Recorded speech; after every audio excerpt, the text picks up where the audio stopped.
السلام علیکم، صداقت نامہ میں خوش آمدید ناظرین۔ جیسا کہ آپ جانتے ہیں کہ ملک میں معاشی اور سیاسی صورتحال بدلتی جا رہی ہے۔ معاشی طور پر اگر ہم دیکھیں تو دن بدر ہم کمزور ہوتے جا رہے ہیں۔ ملک میں مہنگائی جو ہے وہ کنٹرول ہونے کا نام نہیں لے رہی۔ موجودہ حکومت کے دور میں پیٹرول کی قیمتوں میں اضافہ ہوا ہے، اسی طرح بجلی کے فی یونٹ قیمت جو ہے اس میں اضافہ ہوا ہے۔ خام تیل، اسی طرح آئل، کوکنگ آئل اور بہت ساری اشیاء خرد و نوش جو ہے ان کی قیمتوں میں بے تحاشا اضافہ ہو چکا ہے۔ ملک کی معاشی صورتحال کو کیسے بہتر بنایا جا سکتا ہے؟ یقیناً ایکسپورٹ بڑھانے کی ضرورت ہے۔ اسی پر ہم بات کریں گے۔ آج ہم نے مدعو کر رکھا ہے جن کا ایک معروف پاکستان کے معروف سیاسی اور کاروباری خاندان سے تعلق ہے۔ آپ سابق صدر ہیں اسلام آباد چیمبر آف کامرس کے، سردار یاسر الیاس صاحب۔ سردار صاحب سے ہم بہت ساری باتیں کریں گے، جو کہ یہ بہت بڑے کاروباری بھی ہیں اور چیمبر سے وابستہ رہے۔ ان سے بہت سارے ہم نے سوالات کرنے ہیں، اور سیاسی طور پر بھی ان کا خاندان جو پاکستان کا ایک معروف خاندان ہے۔ سردار صاحب بہت شکریہ، آپ نے ہمیں وقت دیا۔ یہ بتائیے گا کہ آپ سیاست میں کہیں نظر نہیں آتے، جبکہ آپ کے بڑے بھائی جو ہیں وہ وزیر اعظم اے جے کے ہیں۔ اس طرح پاکستان میں بھی سیاست میں ان کا ایک نام ہے، تو آپ کو ہم نے دیکھا ہے کہ آپ اس طرح سیاست میں کہیں نظر نہیں آتے۔ دیکھیں، اگر ہم سیاست کا ایکچوئل جو معنی ہے اگر ان کو سمجھیں تو وہ ہے ویلفیئر، اور ویلفیئر اپنی کیپیسٹی میں بندہ ویسی کر سکتا ہے۔ اس کے لیے بغیر پورٹ فولیو کے اگر آپ خدمت خلق کی بات کریں، حقوق العباد کی بات کریں، تو آپ مسجدیں بنائیں، سکول بنائیں، اپنے امپلائیز ہیں، دوست یار ہیں، جو ضرورت مند لوگ ہیں شہر میں، سٹارٹ ہم اپنے شہر سے ہمیں کرنا چاہیے۔ تو میں سمجھتا ہوں کہ وہ آپ ویسی کر سکتے ہیں۔ عہدے آتے ہیں اور جاتے ہیں، لیکن جو آپ کا کاروبار ہے، جو آپ کی حیثیت ہے، جو آپ کی عزت معاشرے میں جس کو ہم کہتے ہیں لیگیسی، اس کے لیے ہم کام کرتے ہیں، وہ ویسی وہیں کی وہیں رہ جاتے ہیں۔ میں سمجھتا ہوں اس کے لیے فوکس کرنا چاہیے۔ تو بغیر پورٹ فولیو کے بھی ہم وہی کام کر سکتے ہیں جو پورٹ فولیو کے ساتھ لوگ کر رہے ہیں۔ سردار صاحب یہ بتائیے گا کہ آپ نے بہت سارے مہنگے شوق پال رکھے ہیں، کون کون سے شوق ہیں؟ اپنی زبانی بتائیے گا۔ اس میں مجھے کافی ایکٹیویٹیز کا شوق ہے۔ میں زندگی جینے کا جو میرا ایک سٹائل ہے وہ میں کہتا ہوں live as if there is no tomorrow. تو سارے شوق آپ پہلے پورے کر لیں، کیونکہ جب آپ اس ایج پہ پہنچتے ہیں تو آپ واپس دیکھ کے نہیں کہہ سکتے کہ کاش میں نے وہ کیا ہوتا۔ مجھے پیراگلائڈنگ کا شوق ہے، فلائنگ کا شوق ہے، میں ایک پائلٹ بھی ہوں، موٹر سائیکلوں کا شوق ہے۔ آپ نے جہاز رکھا ہوا ہے؟ جہاز ابھی نہیں رکھا، لیکن انشاءاللہ اگر حالات ٹھیک ہوئے پاکستان کے اور ہمارے ٹیکسز کم ہوئے تو انشاءاللہ اس ملک میں ضرورت بھی ہے، بیکاز ٹورزم کے لحاظ سے دیکھیں ڈومیسٹک ٹریول جتنا انکریز ہو رہا ہے، تو یہاں سے ہم فلائٹس کوشش کر رہے ہیں کہ شروع کروائیں آزاد کشمیر اور باقی ناردرن ایریز میں۔ ہم چاہتے ہیں کہ لوگ جائیں یہاں پہ، کیونکہ ڈومیسٹک ٹریول بہت زیادہ ہو چکے ہیں، انٹرنیشنل ٹورسٹ ویسے بھی آ رہے ہیں، تو یہاں پہ ہیلی کاپٹرس کی بھی ضرورت ہے، یہاں پہ ایئر کرافٹس کی بھی ضرورت ہے۔ تو انشاءاللہ امید ہے کہ آنے والے سالوں میں یہاں پہ بھی ہوگا۔ پاکستان کے علاوہ آپ نے کن کن ملکوں سے سر تعلیم حاصل کی ہے؟ میں نے اپنی جو بیسک ایجوکیشن ہے وہ لی تھی سعودی عربیہ سے، دھارن اکیڈمی سے۔ وہاں سے پھر میں دبئی گیا تھا، اپنے ڈبل میجر کیا میں نے marketing management from the American university of Dubai, graduate with honours distinction کے ساتھ میں وہاں سے گریجویٹ ہوا۔ پھر میں یو کے چلا گیا تھا اپنے ایم بی اے کے لیے، وہاں میں نے کنگسٹن سے اپنا ایم بی اے کیا، وہ بھی میں نے کامنڈیشن کے ساتھ اپنی تھیسس کمپلیٹ کیا وہاں پہ۔ تو پڑھائی کا شوق بھی تھا، لیکن میں پیشنیٹ رہا ہوں ایز این آل راؤنڈر، مجھے سب چیزوں کا شوق رہا ہے۔ میں ماڈل یونائٹڈ نیشنز میں بھی حصہ لیتا تھا، ہیبیٹیٹ فار ہیومینٹی کے پروگرام میں بھی میں نے حصہ لیا تھا، جس میں ہم سری لنکا گئے تھے، وہاں پہ ہم چیریٹیبل گھر ہم نے بنائے، اور اس کے ساتھ جتنی ایکسٹرا کریکولر ایکٹیویٹیز تھی، اسٹوڈنٹ اورینٹیشن، اسٹوڈنٹ لیڈر، ہماری جو آنر کاؤنسل تھی، کاؤنٹر کاؤنسل تھی، اسٹوڈنٹ ایکٹیویٹیز جتنی تھی، میں اس میں سب میں حصہ لیتا تھا۔ میں ہمیشہ لوگوں کو کہتا ہوں، یوتھ کو یہ کہتا ہوں کہ آپ اپنے آپ کو آل راؤنڈر بنائیں، پریکٹیکل بنائیں، کیونکہ وہ چیزیں جو کتابوں میں لکھی ہوتی ہیں وہ پریکٹیکل آپ کو نہیں اس سے ریلیٹ نہیں کر سکتے۔ تو میں چاہتا ہوں لوگ ایکسپیرینسز سیکھیں۔ ایکسپیرینسز تبھی ملیں گے جب لوگوں سے انٹریکٹ کریں گے، اور میں لکلی گرو اپ میں نے کیا ہے تقریباً 180 ڈفرنٹ نیشنلٹیز کے ساتھ، تو لوگوں کے کلچرز، ویلیو سسٹمز دیکھنا، لوگوں کی مائنڈ سیٹ انڈرسٹینڈ کرنا، it makes you a very balance individual اور ویری فلیکسیبل انڈیویجول۔ آپ لوگوں کی بیک گراؤنڈس کو دیکھتے ہیں، ان کو اپریشیٹ کرتے ہیں، ساتھ ساتھ اپنی ویلیوز کو فورگو نہیں کرتے، آپ میوچل کمپرومائز کرنا سیکھتے ہیں، اور یہ چیز آپ کو ایک بہتر ایک گلوبل سٹیزن بناتی ہے۔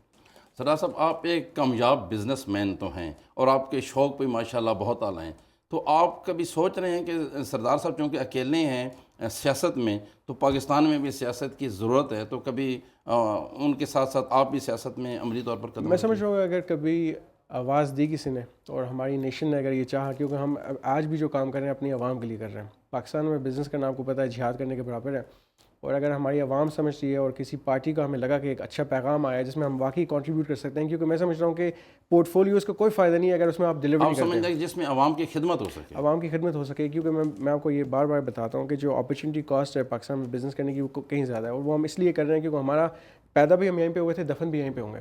تو اپنی زندگی میں ہم ایک تبدیلی لانا چاہتے ہیں، ایک لیگیسی چھوڑنا چاہتے ہیں، تاکہ کل لوگ کہہ سکیں کہ وہ خاندان تھے، وہ لوگ تھے جنہوں نے ہمارے لیے واقعی کچھ کیا ہے۔ اپنی تو ہر کوئی جی لیتا ہے، تو اگر دوسروں کے لیے جی سکتے ہیں معنی کے ساتھ، ہمارے والد صاحب یہ کہتے ہیں کہ آپ اپنی کرسی پہ بیٹھتے ہیں تو باوضو کے بیٹھیں، اس کے ساتھ انصاف کریں، کل حساب ہوگا، آخرت میں بھی ہوگا، دنیا میں بھی ہوگا. تو ہم چاہتے ہیں کہ اگر موقع ملا تو اس جگہ پہ آئیں جہاں واقعی ہم چینج لا سکیں، جنرل چینج. اگر آپ کو موقع ملے تو آپ کشمیر سے سیاست کا آغاز کریں گے یا پاکستان سے کریں گے؟ میں سمجھ رہا ہوں وفاق زیادہ سوٹ کرتا ہے، کیونکہ یہاں ہماری انٹرسٹ ہے، ہمارے ساتھ لوگوں کے ساتھ ایک تعلق ہے، کیونکہ آلریڈی آزاد کشمیر میں سردار صاحب موجود ہیں، اور جس پورٹ فولیو کے ساتھ وہ موجود ہیں میں سمجھتا ہوں کہ اسے بہتر پورٹ فولیو نہیں کسی کے پاس ہو سکتا. تو ہمیں ضرورت بھی ہے، تو اس سائڈ پہ زیادہ ضرورت ہے، کیونکہ جو ہمارا زیادہ نقصان ہو رہا ہے عوام کا، کیونکہ دیکھیں آپ کے جو اے جے کے کا بھی بجٹ ہے وہ یہیں سے بنتا ہے، اے جے کے کا جو فنڈ جاتا ہے یہیں سے جاتا ہے. تو ہمیں ایکچوئل پاکستان میں تبدیلی کی ضرورت ہے. پاکستان میں تبدیلی اور بہتری آئے گی تو بائی ڈیفالٹ آزاد کشمیر میں بھی چینج آئے گا، پازیٹیو چینج آئے گا. آزاد کشمیر میں بھی آپ جیسے ذہن کی اور ایسے نوجوانوں کی بہت سخت ضرورت ہے، جیسے آج کل آزاد کشمیر کے حالات بنے ہیں، تو اس کے بارے میں کیا کہنا ہے آپ کا؟ لیکن سب سے پہلے جو آزاد کشمیر کا ایشو ہے وہ ریونیو جنریشن کا ہے. وہاں پہ ہم ریونیو جنریٹ نہیں کر رہے ہیں، وہاں پہ بے روزگاری بھی بہت ہے، تقریباً 40 لاکھ لوگوں کی ہم بات کرتے ہیں. آج تک وہاں پہ ٹورزم ڈیولپ نہیں ہو سکتا، وہاں پہ انویسٹمنٹ نہیں آ سکی. ایف ڈی آئی کی بات چھوڑیں، ہم پاکستان سے انویسٹمنٹ نہیں لا سکے وہاں پہ. تو پالیسی کی ضرورت ہے. اگر پاکستان سے سرمایہ جائے گا وہاں پہ، برانڈز وہاں پہ جائیں گے، ہوٹلز وہاں پہ کھلیں گے، تو میں سمجھ رہا ہوں کہ روزگار بھی ہوگا اور ایجوکیشن بھی ہوگی. ہم اپنی جو ہیومن ریسورس ہے، جو یوتھ ہے، اس کو ہم یوٹیلائز نہیں کر رہے، وہ ضائع ہو رہا ہے.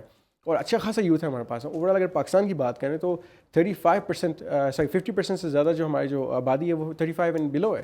تو یہ را ینگ آپ کے پاس ٹیلنٹ ہے جو ضائع ہو رہا ہے، تو ان کو ٹرین کریں، ایجوکیٹ کریں. اور آزاد کشمیر ایک آپ سمجھیں کہ ایک بلینکٹ مارکیٹ آپ کے لیے. میں سمجھتا ہوں وہاں پہ جو ایکسپوجر کے لحاظ سے دیکھیں، جو ہمارے لوگ پولیٹیکلی اویئرنیس ان کا دیکھیں، تو شاید یہاں کے علاقوں سے لوگوں پر زیادہ ہو، کیونکہ پورا دن لوگ ڈسکس کرتے ہیں سیاست، لیکن ایٹ دا سیم ٹائم کوئی اپرچونیٹی نہیں ہے، ان کو کوئی اپرچونیٹی دی نہیں ہے. تو میں سمجھتا ہوں کہ آزاد کشمیر میں لوگوں کو اپرچونیٹی دیں. بہت ٹیلنٹڈ لوگ ہیں وہاں پہ، جو کرائم ریٹ ہے 0 ہے. پلس آپ لوجسٹکلی دیکھیں تو آپ کو اسلام آباد سے کتنے نزدیک ہے، ہارڈلی 3 آورس کی ڈرائیو ہے. اگر آپ دوسرے علاقوں کی بات کریں تو 6 سے 7 گھنٹے لگتے ہیں. اگر ہنزا کی بات کریں تو وہاں تو فلائٹ لے کے جانا پڑتا ہے. تو ایک را جگہ موجود ہے جس کو ان ایکسپلورڈ ایریا، جس کو ان ٹیپ ہے، اور اس کو آپ یوٹیلائز کریں، اس کو آپ چینلائز کریں اور اپرچونیٹی دیں. لوگوں کو پالیسی کی ضرورت ہے وہاں پہ. سردار صاحب، جتنا آپ کا نالج ہے، جتنے دنیا آپ گھوم چکے ہیں، آپ نے تقریباً پوری دنیا گھومی ہوئی ہے، تو آپ صحت کے اعتبار سے کشمیر سے خوبصورت جگہ بھی شاید ہی آپ نے کہیں دیکھی ہو، تو کوئی ایسا ممکن ہے کہ آپ اپنے بھائی کی اس میں خدمت کر سکیں، ان کی مدد کریں اور کشمیر میں صحت کو فروغ دیں؟ نہیں، ڈیفینیٹلی ہم آلریڈی ان کے ساتھ ڈسکشن کر رہے ہیں ملٹیپل ایریاز پہ. ہم خود یہ سمجھ رہے ہیں کہ وہاں پہ اگر اسپیشل اکنامک زونز بنائے جائیں، پالیسی دی جائے، اسٹرکچرل ریفارمز اور پالیسی ریفارمز لائیں اداروں میں، کیونکہ وہاں پہ تو ہماری جو بیوروکریسی ہے وہ ایک الگ ہی فارمیٹ پہ چلتی رہی ہے اتنے سالوں سے، کوئی اکاؤنٹیبلٹی نہیں تھی. اور اب میں سمجھ رہا ہوں کہ تھوڑی چیک اینڈ بیلنس ہوگا، کیونکہ لوگوں کو یہ چیز ہے اور یہ امید ہے اور یقین ہے کہ یہ کھانے والے نہیں بیٹھے ہوئے، یہ دینے کے لیے آئے ہیں یہاں پہ. اور اس تاثر کے ساتھ اپروچ ہماری بہت چینج ہو گئی ہے، لوگوں کی اپروچ چینج ہو گئی ہے. ان کو پتہ ہے کہ جو ان کا وے آف ورکنگ وہ بہت مختلف ہے، پروفیشنل لوگ بیٹھے ہوئے ہیں.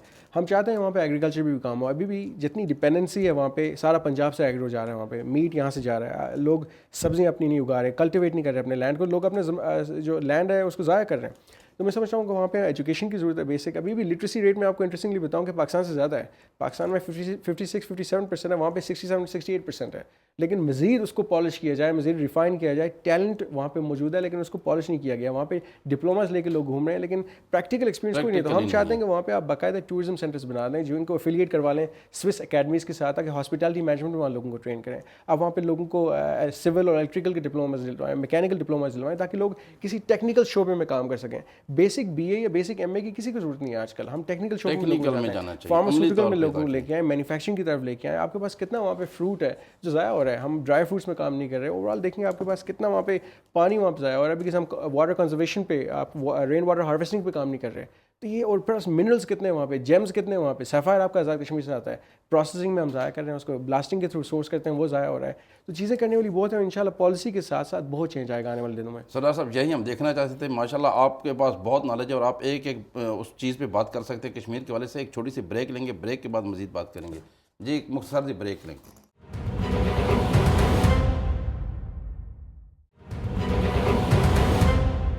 بریک کے بعد خوش آمدید. سردار یاسر الیاس بہت کم عمری میں صدر چیمبر آف کامرس اسلام آباد بنے. آپ کو کیسا لگا اور بیسک ذمہ داریاں کیا ہیں جو چیمبر کا صدر ہوتا ہے، اس کی ذمہ داریاں کیا ہیں؟ جو مین فنکشن ہے کسی بھی چیمبر کا، ہمارے پاس 50+ چیمبرز ہیں پاکستان میں، وہ ہے to protect and promote the interest of the business community. خاص کر کے جو ممبرز ان کے اپنے ہیں. ہم تو اوور آل پورے پاکستان کی بات کرتے ہیں لیکن ہمارے اپنے ممبرز ہوتے ہیں اپنے شہر کے جو وہاں رجسٹرڈ ہیں. ایس سی سی پی میں آپ کی رجسٹریشن ہوتی ہے. ٹیکس پیئرز ہیں یہ سارے لوگ جو آپ کے ممبرز ہیں. چیمبر آف کامرس کا بہترین ایکسپیرینس ہے کسی بھی صدر کے لیے، اور ہر صدر یہی چاہتا ہے کہ اس کے شہر کی، اس کے ملک کی بہتری ہو. ہم نے لابنگ کی بہتر پالیسی کے لیے، لابنگ کی ریفارمز کے لیے، اور جو ہمارے مسائل تھے، چاہے وہ CDA کے ساتھ تھے، چاہے وہ منسٹری آف کامرس کے ساتھ تھے، ہم نے سارے ہائی لائٹ کیے. ہم پرائم منسٹر صاحب تک گئے، ہم نے پریزیڈنٹ کو، جتنے ریلیونٹ منسٹریز ہیں، سب کو آن بورڈ لیا. ہم نے کہا کہ یہ چیزیں ہیں جو آپ کریں گے تو اس سے بزنس کی بہتری ہوگی، بزنس کی بہتری ہوگی تو آپ کی اکانومی فلرش ہوگی، اوور آل ملک کی بہتری ہوگی، امیج آپ کا امپروو ہوگا. اور کافی چیزوں پہ ہم نے کنونس بھی کیا. پرائم منسٹر صاحب PTI کی حکومت میں ہم نے ان کو کمپیل کیا کہ آپ ٹورزم کی بات کرتے ہیں لیکن ٹورزم کو کوئی انسینٹیو نہیں دے رہے، تو ہم نے 50% ریلیکسیشن سے یہ کنونس کروا کے ان کو ہم نے کہا کہ آپ ڈیوٹیز ریڈیوس کر دیں ان پرٹیکولر آئٹمس پہ جن کی کاسٹ بہت زیادہ ہے، جیسے آپ کے چلرز ہو گئے، پلانٹ مشینری ہو گئی، چیئر لفٹس ہو گئی. یہ آئٹمس کی اچھی خاصی کاسٹ ہے کیونکہ ڈیوٹیز آپ پے کرتے ہیں. تو اس پہ ان کو ہم نے کنونس کیا، اس پہ ان کی طرف سے ایک میمو بھی آیا ڈپارٹمنٹس کو. اور اب اس حکومت میں آپ دیکھیں وہ چیزیں ریورس ہو رہی ہیں. ساتھ ساتھ ہم نے اس ریجن کا سب سے بڑا پراپرٹی کنسٹرکشن ہاؤسنگ ایکسپو کروایا. ہم نے اس میں تقریباً 250 ارب کے منصوبے ان کے سامنے لائے. اس میں ان کو دکھایا کہ سر یہ کتنا بڑا سیکٹر ہے، کنٹریبیوشن اس کی کتنی ہے. 50 سے 60 الائڈ سیکٹرز ان کے ساتھ اٹیچ ہیں. اس ایکسپو میں ہم نے جو آپ کے SMEs ہیں ان کو بھی موقع دیا، ہم نے جو مارکیٹنگ کمپنیز ان کو موقع دیا، اسٹوڈنٹس ہیں جو ایمرجنگ ہمارے پاس ایک ٹیلنٹ ہے ان کو موقع دیا کہ آپ اپنے آئیڈیاز کو کمرشلائز کرنے کے لیے لوگوں کے سامنے لے کے آئیں. ان کو اسٹالس ہم نے تقریباً ماشاءاللہ آلموسٹ 120+ اسٹال لگائے پاک چینل سینٹر میں، جس میں جتنے ہمارے وزیر تھے، جتنے ہماری ڈپلومیٹک کمیونٹی تھی، سب کو لا کے دکھایا کہ look at Pakistan, this is the real Pakistan. اس کے ساتھ ہم نے IT کا یہاں پہ ایکسپو کروایا. IT کی ہم نے یہاں پہ کامرس پہ پروموشن کی. ہم نے ساتھ ساتھ جو پالیسی کی بات ہے، جو یہاں پہ ایشوز ہیں ہمارے CDA کے ساتھ لوگوں کے انکروچمنٹ کے یا ایلیگل چینج آف یوز کے، تو اس میں ہم نے ان کو کہا کہ دیکھیں یہ ایک بزنس ہے، اس کو تباہ کرنا تو آسان کام ہے، آپ ریفارمز لیں، ان کو الاؤ کر لیں، ریگولرائز کریں یا لیگلائز کر دیں. اور یہی ہوا کہ ہمارے جو پلازے تھے جن کے چھتوں پہ ریسٹورنٹ بنے ہوئے تھے، یہ 2 فٹ آگے تھے، 5 فٹ آگے تھے، ہم نے کہا دیکھیں ابھی وہ ختم تو نہیں ہو نہیں سکتا، آپ بجائے ڈسٹروائے کرنے کے ان کو ریگولرائز کر دیں اور چارجز لے لیں ان سے، کمپاؤنڈیڈ چارجز چارج کریں. اور یہی ہوا. اب جتنے F6 F7 میں ڈفرنٹ سیکٹرز میں جہاں پہ وائلیشنز ہوئی تھی ان کو ہم نے آپشن دیا ہوا ہے CDA کے تھرو کہ آپ اس کو یا تو ریگولرائز کر دیں یا اس کو ڈیمالش کر دیں. تو یہ حل ہے. حل یہ نہیں ہوتا کہ آپ ایک چیز کو بند کر دیں یا اس کو ختم کر دیں یا اس کو کہیں کہ یہ لیگل ہوا ہے. ہر چیز کو ریگولرائز کرنا بہتر ہوتا ہے. اب 40 سال پہلے ایک چیز اپروو ہوئی تھی یا 30 سال پہلے اپروو ہوئی تھی، کسی نے کی تھی، کسی بنیاد پہ کی تھی، اس کو آج ریورس نہ کریں. تو میں سمجھتا ہوں کہ گلا گھوٹنا تو آسان کام ہے لیکن لوگوں کو جان دینا اور اس کو سروائیول کی طرف لے کے جانا، سسٹینیبلٹی کی طرف، یہ ایکچوئل کام کے علاوہ آپ دیکھیں کہ اکانومی آلریڈی ہماری شرنک ہوئی ہے. پچھلے سال بھی کم تھی، بلکہ 5% GDP گروتھ اوور آل ہم بات کر رہے ہیں. لیکن یہ آپ کا جو روزگار ہے، جو ایکچوئل کنٹریبیوشن ہے آپ کے تاجر سے ہے، آپ کے جو بیسک ٹریڈرز ہیں، یہ جو اسمال میڈیم انٹرپرائز کی ہم بار بار بات کرتے ہیں، جس کی 40% کنٹریبیوشن ہے GDP میں، اس پہ ہم نے فوکس کیا. ہم نے ساتھ ہی فارماسیوٹیکل پہ فوکس کیا. ہم جتنے یہاں سفیر ہیں ان کو لے کے گئے اپنے کوہٹر ٹرائنگل میں، ان کو دکھایا کہ کس لیول کی ایکسپورٹ یہاں سے ہو سکتی ہے فارماسیوٹیکل میں، کتنا سستا ہے ہمارا. ہم نے ماربل کی بات کی. ہم نے اپنے یہاں سے انڈسٹریز کو لے کے فیڈمک میں ہم گئے، ان کو دکھایا کہ یہاں انڈسٹریل پلاٹ ہیں، اسپیشل پرائسز ان سے لیے اپنے انڈسٹریز کے لیے. ساتھ ہی گورنمنٹ آف پاکستان کو 4 ارب روپے کا پروپوزل دیا کہ اگر آپ لینڈ ہمیں لے کے دیتے ہیں تو یہ اسلام آباد کی ایک نئی انڈسٹریل اسٹیٹ ہم بنا کے دیں گے، آپ کو فنڈ ہم کریں گے، آپ ہمیں صرف سیکشن 4 لگا کے ہمیں لینڈ ایکوائر کر کے دے دیں. تو ہم نے کوئی سیکٹر نہیں چھوڑا جس کی بات نہ کی. اور یہ میں سمجھتا ہوں کہ 1 سال ایسے فارمز کے لیے بہت کم ہوتا ہے، لیکن 1 سال میں ثابت کر کے دکھا دیا کہ 3 سال کا کام ہم 1 سال میں کر کے دکھا سکتے ہیں. آپ کر سکتے ہیں سر، اس میں کوئی شک نہیں ہے. ایک بزنس مین کر سکتا ہے. سردار صاحب، آپ پاکستان کی انڈسٹری سے جڑی ہوئی ہیں، آپ خود بھی انڈسٹریل مین ہیں اور آپ اس کے صدر بھی رہے ہیں. پاکستان میں بجلی، گیس اور آئل ساری چیزیں مہنگی ہو رہی ہیں، تو اس سے انڈسٹری کو کیا نقصان ہوگا؟ دیکھیں اس سے ہر لحاظ سے انڈسٹری کے علاوہ ایک عام انسان، ایک عام شہری کا بہت نقصان ہوگا. وہ جو کاسٹ ہے اسی پہ پاس آن ہوگی. جو ہمارا ڈیلیما ہے پاکستان کے ساتھ کہ ہم یہاں پہ پروڈکشن پہ فوکس نہیں کر پائے. آج تک ایوب خان صاحب کے زمانے کے بعد انڈسٹری کو ریوائیو نہیں کر سکے. آپ کی ٹوٹل نیٹ ایکسپورٹ جو ہے وہ صرف 25 بلین ہے، جو کہ مذاق ہے. 25 بلین اس رقبے کے لحاظ سے ہم 8,80,000 اسکوائر کلومیٹر کی بات کر رہے ہیں، 227 ملین کی آبادی کی بات کر رہے ہیں. اب میں آپ کو ایگزامپل لیتا ہوں ٹرکی کی، کیونکہ حال ہی ہمارے پرائم منسٹر صاحب ٹرکی گئے تھے. بائیلیٹرل ٹریڈ کی بات ہو رہی ہے، ہم تو منتیں کرتے ہیں کہ FTA سائن کر لیں، ان سے اتنے سالوں سے بات ہو رہی ہے، وہ نہیں ہوا ابھی تک. دیکھیں ٹرکی ہم سے بہت چھوٹا ملک ہے ان ٹرمز آف یہ جو ہیومن ہے، ان کے جو پاپولیشن سائز ہے 80 ملین ہے. رقبہ ان کو بھی زیادہ ہے، 7 لاکھ اسکوائر کلومیٹر کی بات ہو رہی ہے، لیکن وہ $180 بلین سالانہ ایکسپورٹ کر رہے ہیں. ساتھ ہی ان کی جو GDP ہے وہ 720 بلین ہے، ہماری GDP 260 کے قریب ہے. کوئی کمپیریزن ہو ہی نہیں سکتا. تو اتنی چھوٹی آبادی کے ساتھ، اتنی کم عوام کے ساتھ کیسے پروڈکشن کریں، کیونکہ انڈسٹری ان کی لگ چکی ہے. ہم بھی ان کے ساتھ بائیلیٹرل ٹریڈ میں 1.1 بلین ڈالرز کا بائیلیٹرل ٹریڈ کرتے ہیں، بہت کم ہے. نیٹ پاکستان کی اگر بات کریں تو تقریباً 25 بلین ہم ایکسپورٹ کر رہے ہیں، 60 سے زیادہ بلین ہم امپورٹ کریں. تو یہ 40 بلین کا جو گیپ ہے یہ کیسے کلوز ہوگا؟ یہ تب کلوز ہوگا کہ آپ کی کاسٹ آف پروڈکشن یہاں کم ہوگی، آپ کمپیٹیٹو ہوں گے تو لوگ آپ سے سامان لیں گے. کووڈ-19 سے بہتر اگزامپل نہیں ہو سکتی. بنگلہ دیش بند تھا، سری لنکا بند تھا، تو لوگوں نے پاکستان کو ترجیح دی. ہمارے ریٹس بھی اچھے تھے، ہمارے پاس کوالٹی بھی ہے، تو لوگوں نے ہمیں کہا کہ پاکستان سے بائنگ کرتے ہیں. تو پاکستان کی آپ کی جو ٹیکسٹائل کی ایکسپورٹ ہے، آپ دیکھ لیں کہ جو ایپٹما کے اپنے فگرز ہیں، 15 سے 20 بلین ڈالر سے لے کے اگر یہ کنٹینیوٹی ہوتی, لو ٹیرفس رہتے, آپ کی کاسٹ کم ہوتی, تو 30 بلین ہم صرف ٹیکسٹائل میں ٹچ کر لیتے. ایگرو کی طرف تو ابھی آئی نہیں ہے ہم. اگر ایگرو کی طرف آئیں تو 100 بلین خالی ایگرو کی ایکسپورٹ ہو سکتی ہے. اور یہ سپرفیشل فگرز نہیں ہے, ایکچوئل فگرز میں آپ کو بتا رہا ہوں. ایشو یہ ہے کہ ہم کبھی بھی انڈسٹری کو انسینٹیو نہیں دے پائے. پچھلی حکومت نے کنسٹرکشن پیکج لایا, کنسٹرکشن میں لوگوں نے کھل کے پیسے لگائے, آپ نے نہیں پوچھا کسی سے کہ پیسے کہاں سے آئیں. یہی میں چاہتا ہوں کہ انڈسٹری میں آپ کریں. آپ لوگوں کو کہیں یہ ایس ای زی ہے, یہاں پہ آپ کو 5 سال کے ٹیکس ہالیڈے ہم دے رہے ہیں, 10 سال کا دے رہے ہیں, آپ پیسے لگائیں, آپ سے کوئی نہیں پوچھے گا پیسے کہاں سے آئیں.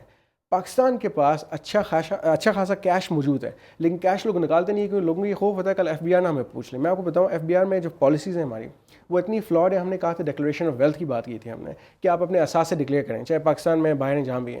جن لوگوں نے ڈکلیئر کیے, چاہے 6 مہینے کیے, سال لیٹ کیے, آپ نے ان پہ پینلٹیاں لگا دی.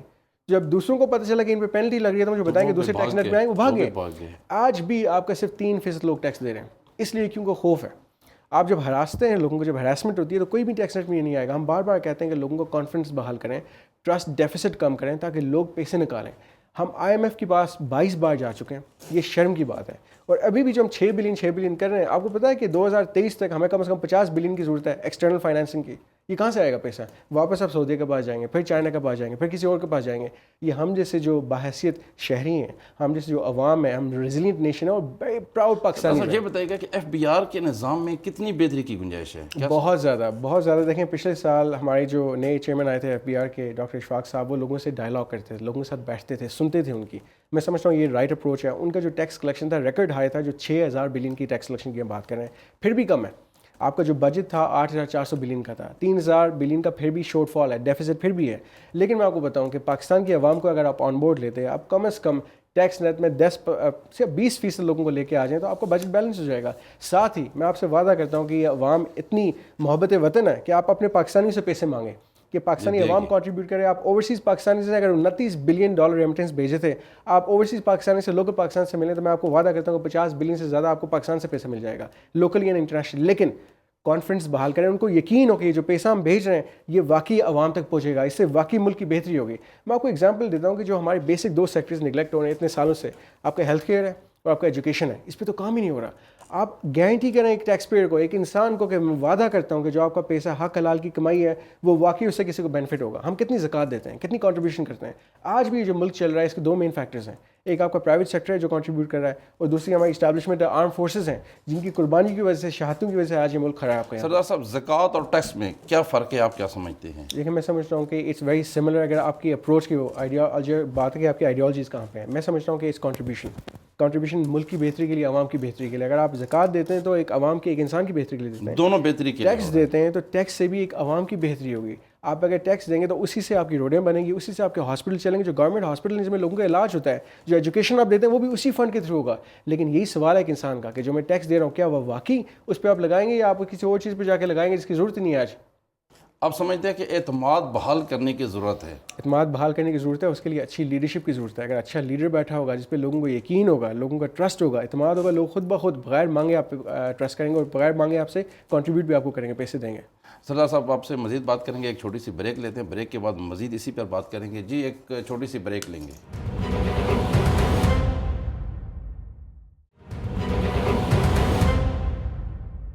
بریک کے بعد خوش آمدید.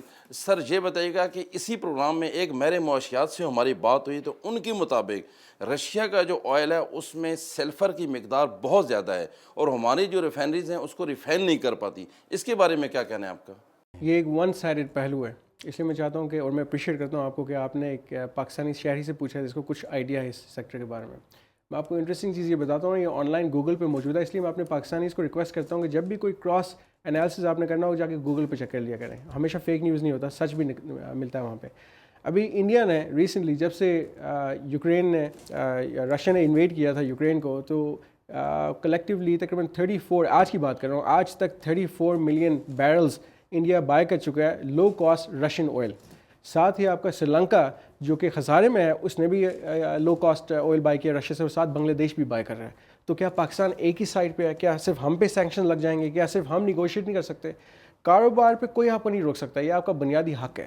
تو سب سے اسٹرانگسٹ الائی آپ کو پتا ہے کہ انڈیا یو ایس کا ہے. تو اگر یو ایس انڈیا جیسے ملک کو نہیں تنگ کر رہا رشیا سے آئل لینے پہ, لو کاسٹ آئل لینے پہ, تو پاکستان کیوں نہیں لے سکتا؟ لیکن بھارت نے تو سر 1 یا 2% آئل لیا ان سے صرف چیک کرنے کے لیے, انہوں نے کچھ زیادہ نہیں, وہ کہہ رہے ہیں, لیکن میں آپ کو بتا رہا ہوں جب سے رشیا نے یوکرین کو انویڈ کیا ہے 34 ملین بیرلز وہ لے چکے ہیں. صرف پچھلے مہینے کی تقریباً 20 ملین بیرلز کی ہم بات کر رہے ہیں. وہ تو ملینز کا فائدہ اپنی عوام کو پہنچا رہے ہیں, تو ہم کیا کر رہے ہیں اپنی عوام کے ساتھ؟ ہم ٹال رہے ہیں اور یہ کہہ رہے ہیں کہ نہیں ہمارے اوپر سینکشنز لگ جائیں گے, ہم نیگوشیٹ نہیں کر سکتے. سر نیگوشیٹ کرنا سر ہم اگر ایران سے لے لیں, ایران سے لے سکتے ہیں, آپ سعودیہ سے لے لیں, آپ لے تو سب سے سکتے ہیں. آپ کو اول تو چاہیے فنڈ, ساتھ ساتھ آپ کو نیگوسیشن پاور چاہیے کہ آپ بیٹھیں ان کے ساتھ ٹیبل ٹاک ان کے ساتھ کریں. ڈائلاگ کرنے کے لیے بندے میں کیپیسٹی ہونی چاہیے کہ آپ ان کو کہیں کہ دیکھیں میرے لیے پہلا میرا ملک ہے. ویسے تو سنا ہے کہ جو موجودہ وزیر اعظم ہیں یہ بہت شارپ ہیں, بہت تیز ہیں, آپ نہیں سمجھتے کہ یہ ڈائلاگ کر پائیں گے؟ جو رزلٹ اور ریالٹیز ہمیں نظر آ رہی ہیں, میں سمجھتا ہوں کہ وہ نیگوسیشن میں شاید تھوڑے کمزور ہوں. کچھ اچھے لوگوں کو آن بورڈ لیں جو ان کے بہاف پہ, یہ پرائم منسٹر صاحب کا کام نہیں ہے کہ جا کے وہ آئل پرائسز نیگوشیٹ کریں, یہ ان کے وزیروں کا کام ہے. اور میں سمجھتا ہوں کہ ان کو کچھ اچھے لوگوں کی ضرورت ہے. میں ہمیشہ ہر حکومت کو کہتا ہوں اچھے لوگ سر ان کی جو لوگ ٹیم میں بزنس مین ہوں, جو لوگ بزنس سمجھتے ہوں, جو کاروباری انسان ہے وہ بہتر سمجھ سکتا ہے. دیکھیں اس کی ایک بیسک وجہ ہے, جس انسان کا اسٹیک اس ملک میں ہوگا وہ اس ملک کی بہتری چاہے گا, کیونکہ ملک میں نقصان ہوگا تو اس کا نقصان ہوگا. یہ ڈائریکٹلی کوریلیٹ کر رہی ہیں چیزیں, یہ انٹر ڈیپینڈنٹ نہیں ہے. تو اگر آپ چاہتے ہیں کہ بہتری ہو تو آپ بزنس مین کو آن بورڈ لیں اور ایک اسپیشل اکنامک سیل بنائیں. کراچی, سیالکوٹ, فیصل آباد, لاہور, اسلام آباد, راولپنڈی کی جو مین لوگ ہیں جو صاحب حیثیت بھی ہوں, چیزوں کو بزنس کو سمجھتے ہیں, جن کا اسٹیک ہے اس ملک میں, آپ ان کو کہیں کہ پالیسی میں آپ ہماری مدد کریں. پھر آپ دیکھیں سردار صاحب بزنس میں آپ کا بہت بڑا نام ہے, اور آپ نہیں سمجھتے کہ تاجر برادری سے مدد لی دیتا اور کوئی ایسا طریقہ اپنایا جائے کہ تاجر برادری کو ایک پیج پر لا کر اگر ان کو اکٹھا کر کے ان سے کام لیا جائے تو یقیناً ہم معیشت کو بہتر کر سکتے ہیں؟ یہ بالکل کر سکتے ہیں. میں آپ کو ایک چیز اور انٹرسٹنگ بتاؤں, جو ہم بات کرتے ہیں رشیا اور یوکرین کی, آپ کے جو لارجسٹ ایکسپورٹ ہے دنیا میں تقریباً 65% ایڈیبل آئل کی آ رہی ہے رشیا اور یوکرین سے. ساتھ ساتھ ویٹ کی بات کریں تو ابھی یوکرین سے ویٹ آ رہا تھا, ہم نے وہاں سے نہیں لیا کیونکہ ابھی وار کی بات ہو رہی ہے. میں آپ کو انٹرسٹنگ بتاؤں گا, میرے پاس سینٹرل ایشیا کی انکوائری آئی تھی کہ یوکرین سے ہم نہیں لے سکتے, ویٹ آپ دیتے ہیں. ہمارا اپنا اس سال 2 ملین ٹنس کا شارٹ فال ہے, ہم خود امپورٹ کرنے چاہ رہے ہیں. تو یہ حال ہے آپ کا, یہ عالم میں آپ کو بتا رہا ہوں جو فیکٹس ہیں. تاجر کمیونٹی کی آپ نے بات کی, ہمارے پاس ماشاء اللہ انجمان تاجران جو ہیں ان کے ساتھ ایک بہت بڑا ایک فالوورشپ ہے, ان کی بہت بڑی ان کی ایک لائکنگ ہے مارکیٹ کے اندر. تو ان کی اگر آپ ان کو آن بورڈ لیں, ان کی بات سنیں, تو تاجر برادری ان کے ساتھ چلتی ہے. وہ تاجر برادری کو بجٹ میں بھی اعتماد میں نہیں لیا جاتا. بجٹ میں تاجر برادری کے علاوہ بزنس کمیونٹی کو آن بورڈ نہیں لیا جاتا. ہم سے چند صفحے آپ مانگ لیتے ہیں کہ آپ اپنی تجویز دیں, لیکن ان تجویزوں پہ عمل کبھی ہوا ہے, یہ میرا سوال ہے, کبھی بھی نہیں ہوتا. سر صاحب یہ بتائیے گا کہ پاکستان میں ریئل اسٹیٹ اور کنسٹرکشن کی جو انڈسٹری ہے اس کی اس وقت تازہ ترین کیا صورتحال ہے؟ چونکہ سیمنٹ, سریا اور جو اشیاء ہیں وہ آسمان سے باتیں کر رہی ہیں, آپ کیا سمجھتے ہیں؟ اور یہ کاسٹ آپ جیسے شہری جو آپ کے سٹیزنز ہیں, شہری ہیں, وہ بڑھیں گے. اس کی وجہ میں بتاتا ہوں. دیکھیں آج جو آپ کاسٹ بیئر کر رہے ہیں اس میں آپ کی یوٹیلیٹی کاسٹ ہے, ٹیرفس کی کاسٹ ہے, آپ نے 25,000 منیمم ویج کو بھی انکریز کر دیا, لیبر کاسٹ آپ کی انکریز ہوگی, اسٹیل پرائسز آپ کی امپورٹ انکریز ہوگی, ساتھ ساتھ آپ امپورٹ جو آپ نے بین لگا دیا اس پہ مزید ریسٹرکشنز آ گئی ہیں. امپورٹ بین کی ریسٹرکشن جتنا پروجیکٹ ڈیلے ہوگا میں وہ ڈائریکٹلی آپ پہ پاس آن کروں گا. انٹرسٹ ریٹ آپ کا انکریز ہو گیا تک میں 17% تک ہم جا چکے ہیں, کوئی دنیا کا ریکارڈ انٹرسٹ ریٹ ہوگا. اگر میں جا کے امریکہ یا یو کے میں آج مانگوں فائنینسنگ بینک سے تو شاید 4% پہ مجھے کمرشل لینڈنگ مل جائے گی. 17% کی ہم بات کریں تو یہ کون بڑھے گا؟ میں تو بنا دوں گا بلڈنگ, لیکن بلڈنگ میں جتنی مجھے کاسٹ آئے گی وہ ڈائریکٹلی میں آپ کو چارج کروں گا. تو یہ آپ پہ ایک عام شہری جو ہے, ایک عام پاکستانی ہے, اس کے اوپر یہ آئے گی. اور انفلیشن کو آپ 15% سے زیادہ لے کے آ گئے ہیں کیونکہ آپ نے بوسٹ کیا ہے سیکٹر کو. تو میں سمجھ رہا ہوں یہ ناانصافی ہے, ایک کاروبار کے ساتھ بھی ناانصافی ہے, ایک پاکستانی ایک سٹیزن کے ساتھ بھی ناانصافی ہے. اور آپ نے ایف ڈی آئی کو روک دیا. جو موجودہ حالات ہیں اکانومی کے, لوگ پیسے ودرا کر رہے ہیں پاکستان سے, لوگ روپیز کو کنورٹ کر رہے ہیں ڈالرز میں, بلکہ ہمیں لوگوں کو کنونس کرنا چاہیے تھا کہ آپ واپس آئے ڈالرز بیچ کے روپیز میں اپنے پیسے رکھیں. آپ اعلان کریں, آج تک اسٹیٹمنٹ نہیں آئی گورنمنٹ کی لوگوں کو انکریج کرنے کے لیے کہ بے فکر رہیں, سب ٹھیک ہوگا, کوئی مسئلہ نہیں ہے, آپ اس ملک میں پیسے بھیجیں, ملک میں پیسے لگائیں, ریمیٹنس آپ کے کم ہو گئے. آپ کی جو موجودہ سہارا دینے والا کوئی نہیں, ابھی بھی کوئی بندہ سہارا نہیں دے رہا, سہارا کانفیڈنس دینے والا کوئی نہیں ہے. اور میں اپنی پاکستانی سے یہ ایز اے بزنس مین یہ ریکویسٹ کروں گا کہ آپ یقین رکھیں پاکستان میں. ہمارے قائد اعظم نے کہا تھا کہ there is no power in the world that can undo Pakistan. حکومتیں آتی ہیں جاتی ہیں, ہم جیسے لوگ یہیں قائم رہے گا, پاکستان قائم رہے گا. سردار صاحب لیکن ہم نے دیکھا ہے کہ یہ جو موجودہ سیاسی صورتحال ہے اس میں تاجر طبقہ جو ہے ملک چھوڑنے کی باتیں کر رہا ہے, اس میں کس حد تک دیکھیں اگر آپ کی کاسٹ آف ڈوئنگ بزنس زیادہ ہوگی, مشکلات زیادہ ہوں گے, اپروولز آپ کو ملیں گے نہیں, ون ونڈو کو جو ایسنس ہم لانے چاہتے ہیں وہ نہیں ملے گا.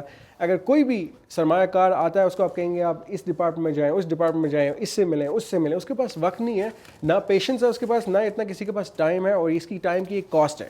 وہ کہ ہمیں یہاں بزنس کرنا ہے, اس سے میں بہتر میں جا کے کہیں اور بزنس کر لوں. یا یقین کریں کہ ہماری کافی فیکٹریز یہاں سے شفٹ ہو کے بنگلہ دیش جا کے کام کر رہی ہیں, ان کی ایکسپورٹ 40 بلین تک پہنچ چکی ہے, اس میں ہمارے پاکستانی بھی شامل ہے. کیوں؟ کیونکہ وہاں بزنس کرنا آسان تھا. یا اور ملکوں کی بات کریں, ٹرکی ابھی اپنی پاسپورٹ اپنی سٹیزنشپ بیچ رہا ہے لوگوں کو کہ آپ آئیں, ہم آپ کو یہاں پہ ویزا فری ارائیول مل جائے گا 40 ملکوں میں, 50 ملکوں میں مل جائے گا. تو ہمیں اور اسٹریٹجیز پہ کام کرنی چاہیے. آئی ٹی کی ہم بات کریں, آئی ٹی کے اوپر ہیومن ریسورس ڈیولپمنٹ پہ ہم کام نہیں کر رہے. آئی ٹی ایکسپورٹ آپ 3 سے 4 بلین چھوڑیں, آپ 10 سے 15 بلین کر سکتے ہیں. انڈیا جو ہے ان کی میں مانتا ہوں آبادی زیادہ ہے, 136 ارب ڈالر بسالنا ایکسپورٹ کرتے ہیں.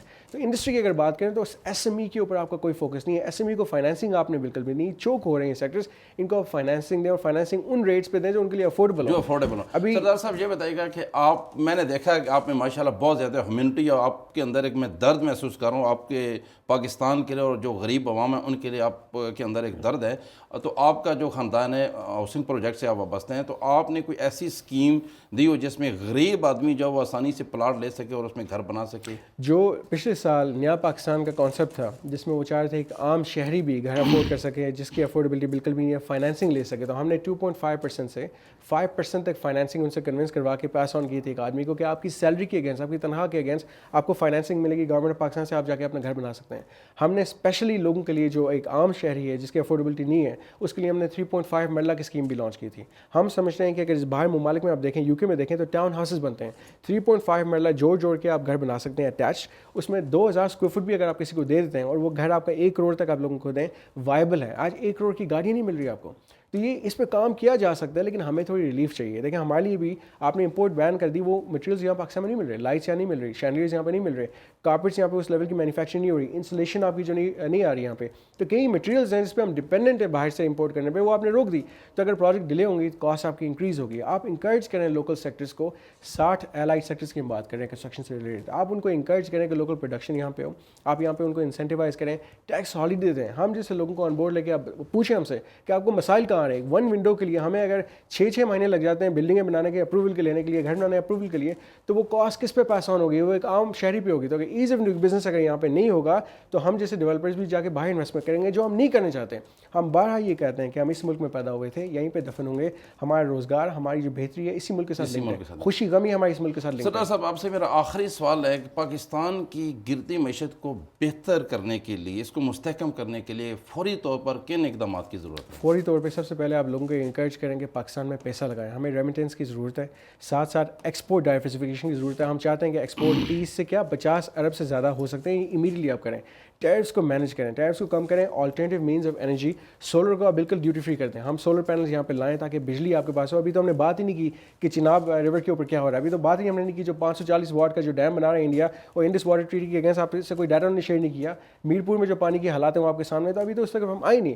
واٹر کنزرویشن پہ کام نہیں ہو رہا, ویسٹ مینجمنٹ پہ کوئی کام نہیں ہو رہا. ویسٹ مینجمنٹ سے 10 قسم کے بائی پروڈکٹس آپ کے بن سکتے ہیں. تو ہم آلٹرنیٹیو ایریاز پہ سوچ ہی نہیں رہے, ہم ان ایریاز کو نہیں دیکھ رہے جو نگلیکٹڈ ہیں اور اوور لک کر رہے ہیں ان چیزوں کے اوپر, کیونکہ ہم ریلیونٹ لوگوں سے مشاورت نہیں کرتے. ہم صرف گھوم پھر کے تیل بجلی کی طرف بات کر رہے ہیں, ہم بات کر رہے ہیں شوگر کین کی, بات کر رہے ہیں چینی کی. ہم ان چیزوں کے اوپر بات ہی نہیں کر رہے جو باقی ممالک کر رہے ہیں. ہم سے چھوٹے ملک ہیں اور ایگرو کے علاوہ ہم نے وابستہ رہنا, آگے ہمیشہ رہنا. آپ نے دیکھیں, آپ بار بار میں کہتا ہوں کہ آپ ایکسپورٹ ڈائیورسفائی کریں, امپورٹ کے سبسٹیوٹس یہاں پہ لے کے آئیں. روکنا حل نہیں ہے, ڈائیورسفائی کرنا, سبسٹیوشن لانا ایک حل ہے. اس کے لیے بزنس کمیونٹی کو آن بورڈ لیں, آپ فیسیلیٹیٹ کریں, لوگوں کو پوچھیں کہ آپ کے مسائل کیا ہیں, آپ کو کیسے ہم بہتری لا سکتے ہیں آپ کے لیے, آپ کیسے آپ کو فیسیلیٹیٹ کر سکتے ہیں. جس دن آپ لوگوں کو آن بورڈ لا کے ان کے لیے آسانی پیدا کریں گے, خود بخود اکانومی کا پہیہ حالات بہتر ہو جائے گی. سردار صاحب ہماری بھی دعا ہے, ہم سب مل کے دعا بھی کریں گے کہ اللہ اس میں ہماری مدد کرے, مل کے جو معیشت ہے اس کو بہتر کیا جا سکے. سردار یاسر الیاس جو کہ سابق صدر تھے, صدر چیمبر آف کامرس اسلام آباد کے, اور بہت سارے بزنس سے وابستہ ہیں, ایک بزنس کمیونٹی سے ان کا تعلق ہے, ان سے بڑی اہم ہماری گفتگو ہے, اور انہوں نے بہت سارے ہمیں حل بھی بتایا کہ یہ جو معیشت ہے اس کو کیسے بہتر کیا جا سکتا ہے, اور جو موجودہ معاشی حالات ہیں ان پر بڑی بحث ہوئی ہے. ناظرین, پروگرام کا وقت ختم ہوتا ہے, اگلے پروگرام تک کے لیے ہمیں اجازت دیجیے. پاکستان زندہ باد.